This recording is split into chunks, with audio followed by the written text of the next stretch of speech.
botar aqui na ponta do lápis.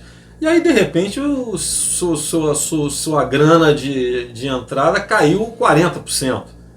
Você vai ou rodar com o pneu careca, ou vai chegar uma hora que é muito perigoso rodar com o pneu careca, ou deixar de trocar o óleo, porque senão você vai correr o risco de ter um acidente e vai deteriorando o patrimônio e a capacidade que você tem de prestar serviço. Nós conseguimos ser criativos, nós conseguimos dar cambalhota para manter a qualidade de ensino, pesquisa e de extensão, mas chega uma hora que se os recursos começa a ter corte de energia elétrica, água, capacidade de uso de internet, profissionais terceirizados, e aí vai. E aí começa a material de uso diário, troca de computadores, começa a dar defeito.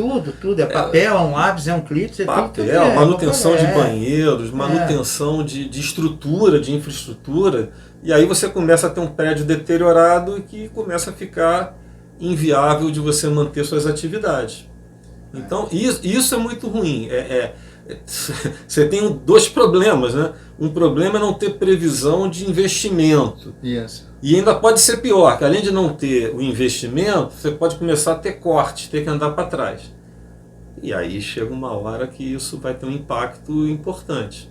E é sempre na ponta. É sempre na ponta. Sempre Por exemplo, qual é o grande malabarismo que a UF está fazendo, a reitoria está fazendo durante a pandemia? Diante de tantos cortes orçamentários, pagar dívidas e conseguir tentar manter alunos que precisam de auxílio para continuar estudando.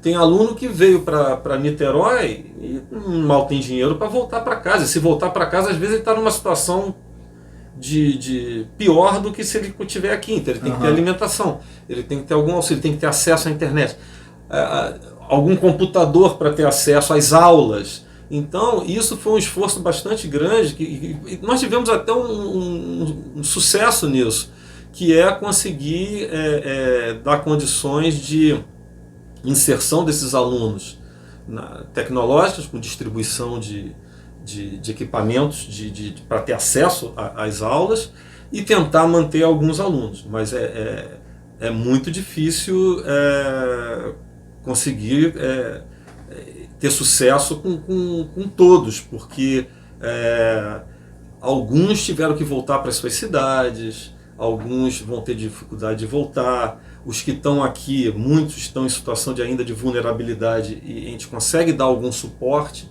mas isso é aquele cobertor curto, né?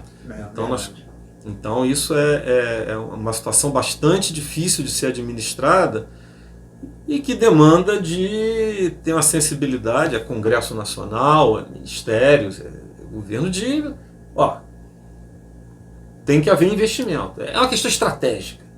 Não há país no mundo, na ponta, economicamente, socialmente, que não tenha feito investimento em educação e em ciência e tecnologia.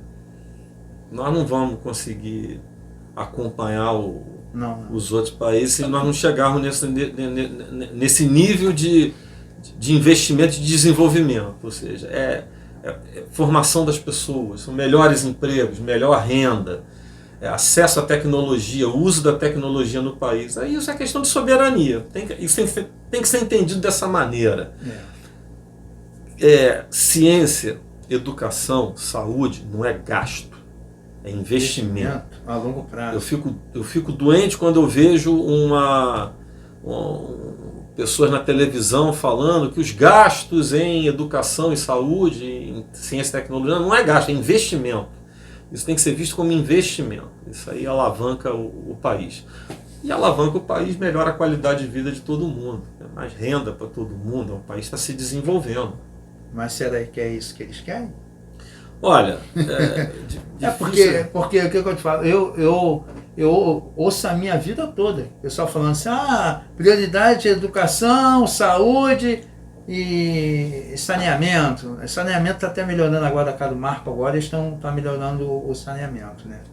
tem um prazo agora para melhorar. Geralmente o pessoal quer ter acesso aos recursos da educação e do saneamento, de tudo, para usar de acordo com alguns interesses, e muitas vezes isso não é muito claro, né? Mas aí não sei nem o que falar, cara, porque a gente ouve a vida toda, educação. Cara, é o que você fala, educação e saúde não é gasto. Tem que ser visto como você falou, como investimento. É um investimento a longo prazo. E esse investimento, ele tem que ter sempre um adicional, não tirar. Isso é sério. Pessoal, que os eleitores têm que prestar atenção nisso. Nós, eleitores, nós temos que prestar atenção nisso que nós colocamos lá na Câmara dos Deputados, né? Porque são eles que votam, né? Pois é, o problema é que nós estamos vivendo naquele chamado círculo vicioso, né? Está todo mundo tão preocupado em não perder emprego, tentar ter um poder de compra para comprar as coisas que está cada vez mais difícil de comprar. Você está lutando pela sobrevivência, às vezes é difícil ver que parte da causa dos problemas está ali. E aí você até se esquece que as crianças estão tendo dificuldade em encontrar vaga nas escolas, os professores estão com salário defasado, as condições da escola estão deteriorando. Então a gente fica ligado naquele negócio mais imediato, né? E esquece de ver que as causas de muitos dos nossos problemas estão em outros lugares que precisam ser atacados. E isso é difícil. É difícil mobilizar as pessoas nesse sentido. Mas isso aí é uma coisa que é uma luta diária nossa, né? A gente vai tentando sensibilizar e dialogar com as pessoas e tentar mostrar que justamente quando os caras tem uma proposta para se elegerem para qualquer cargo, tem que saber se isso está sendo acompanhado, se está funcionando, como que as pessoas estão votando, quais são os projetos que estão em andamento.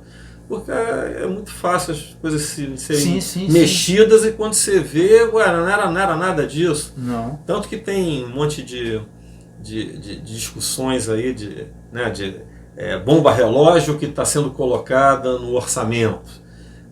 Tem bomba relógio que está sendo colocada em algumas coisas que não foram, nem aparece de imediato, mas vai estar no orçamento da educação.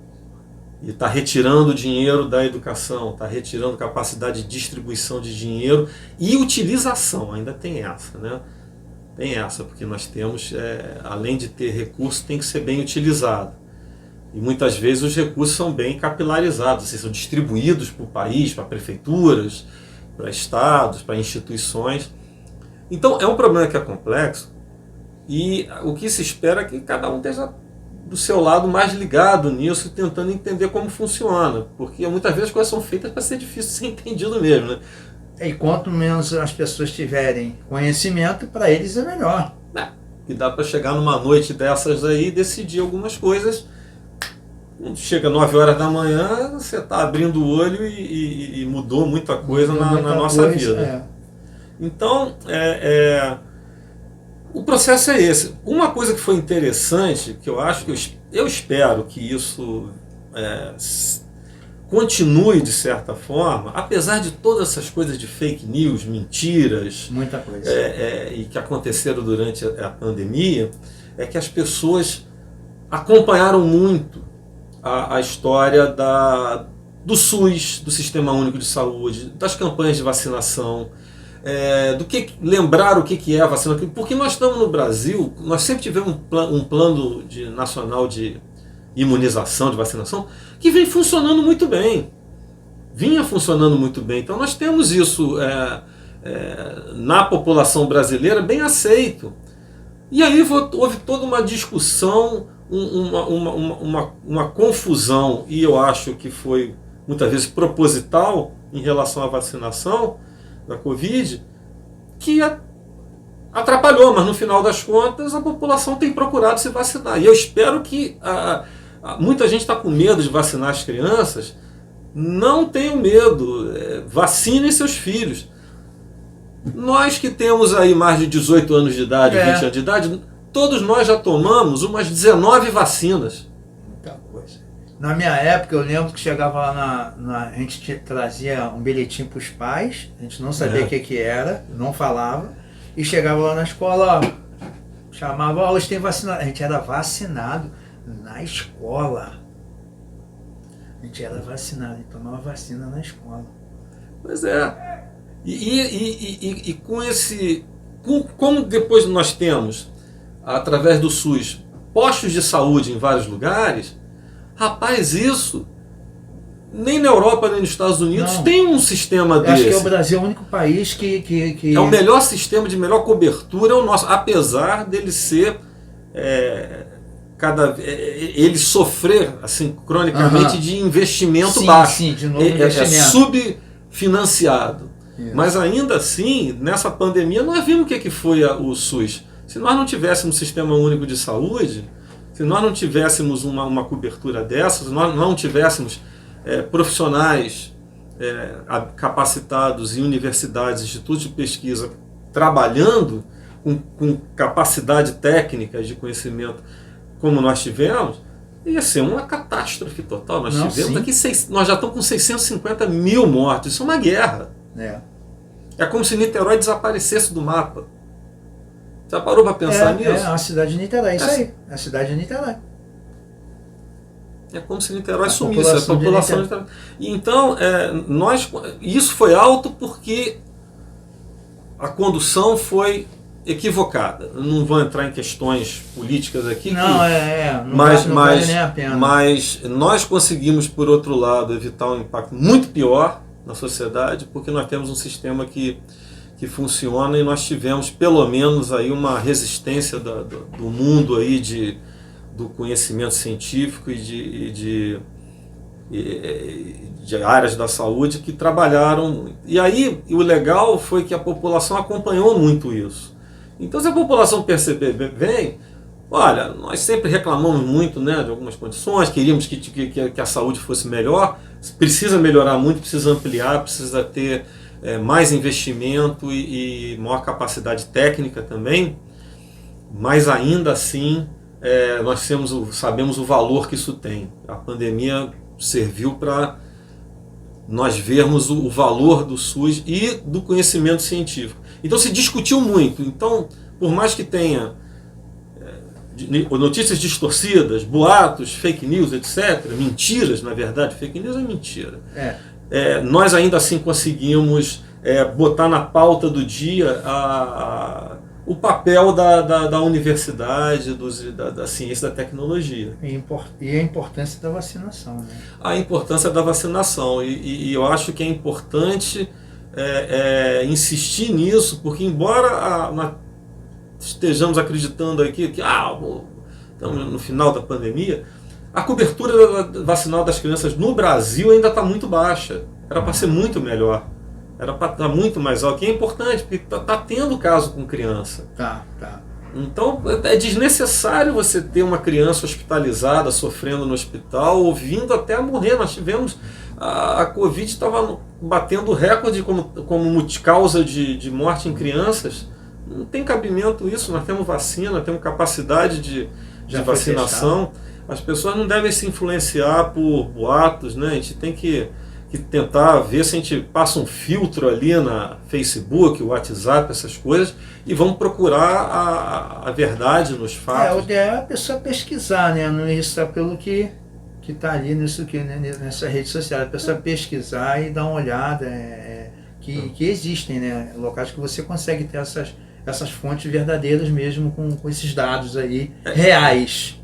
Exato, é que dá trabalho. Se você fica. Eu já tentei também, né? Eu recebo notícias de algumas redes e falei, isso aqui não é verdade. Eu vou ter que procurar para saber se é boato. Eu procuro. Eu procuro, mas é o trabalho que você tem de procurar. E às vezes as coisas são muito atraentes, né? Os caras são profissionais nesse negócio. Não tem. E aí as pessoas, quando veem, já acreditaram, já passaram adiante e a coisa se dissemina.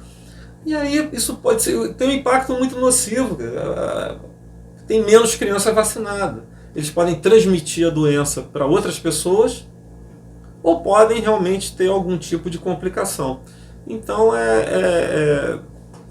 nós temos que essa facilidade da internet, dos telefones e das mídias, ela tem que. Nós temos que tomar um cuidado, porque às vezes vem muito fácil, mas vem com uma armadilha ali para que nós caímos nela. E olha, vou te dizer, eu também já passei adiante notícia furada. Eu falei, pô, eu fui conferir de novo, eu tive que voltar atrás e pedir desculpa e dizer. Comigo, né?